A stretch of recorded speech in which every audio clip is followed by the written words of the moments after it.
So, what if your past wasn't actually set in stone? Seriously, what if everything that's ever happened to you was really more like a story that you, yourself, could actually rewrite?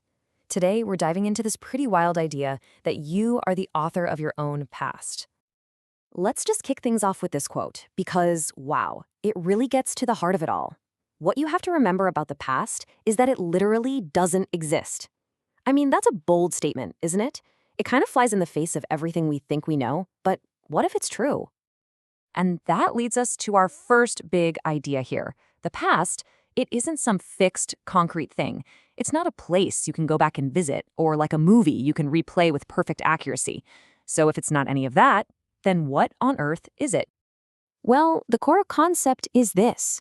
The past exists only in your mind. That's it. It's just a collection of memories. And as our source material argues, it's really no more tangible or real than a daydream. It's not out there somewhere in the world. It's right here, inside your head. This right here highlights a huge shift in thinking. Most of us, we tend to believe our past is like this fixed, accurate recording, like an old VHS tape of events. But the reality? It's much more like a fluid mental story. It's a narrative that we are constantly, and I mean constantly, telling ourselves. Okay, so if the past is a story, that raises a really important question. How reliable is the storyteller? And that brings us to the very foundation of that story, your memory.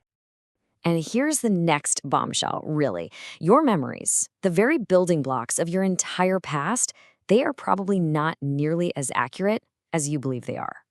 Just let that sink in for a second. The very foundation of your personal history might be, well, pretty shaky.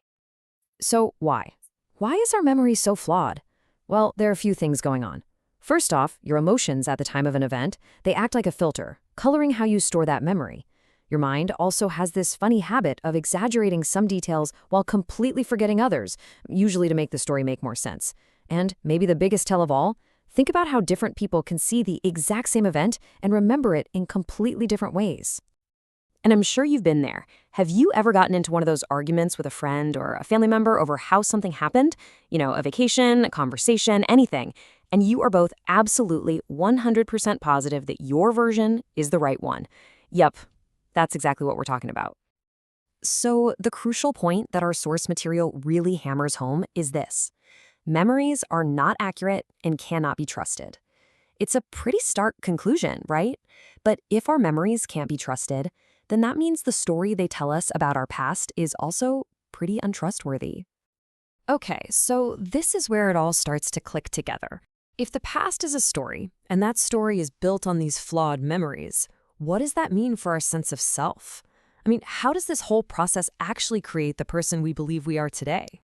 It's really like a four-step process. So, step one, something happens. You experience an event. Then, step two, you form a flawed, emotionally colored memory of it, just like we talked about. Now, step three is the crucial part. You weave that imperfect memory into the bigger story of your life. And finally, step four, over time, that story, this whole collection of flawed memories, it solidifies, and it becomes your identity. It becomes your sense of you. To put it simply, we build who we are on top of this internal narrative. The times we remember being brave, they convince us we're a brave person. Those embarrassing moments we keep replaying in our heads, they make us feel awkward. Our sense of self is a direct result of these stories, all built on a foundation of flawed memory. Now, I know this all might sound a little unsettling, but this is where this whole explainer takes a sharp and actually a really empowering turn. Because if all of this is true, it doesn't mean you're lost. It means you have an incredible opportunity. It means you are the author. So here it is, the logical conclusion of everything we've just talked about. Because the past doesn't physically exist, and because your memory of it is flawed anyway, that means you have the power to change it. You can re-examine the story. You can actually rewrite it. And this is the ultimate takeaway. This is the call to action right here.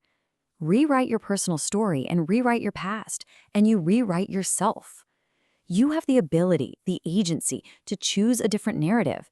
You can focus on different details, find new meaning in old events. And in doing that, you can fundamentally change who you are today. So I'll just leave you with this final thought. If your past isn't a fixed record but a story you tell yourself, and if you're the one holding the pen, what's the next chapter going to be about? What story do you want to write?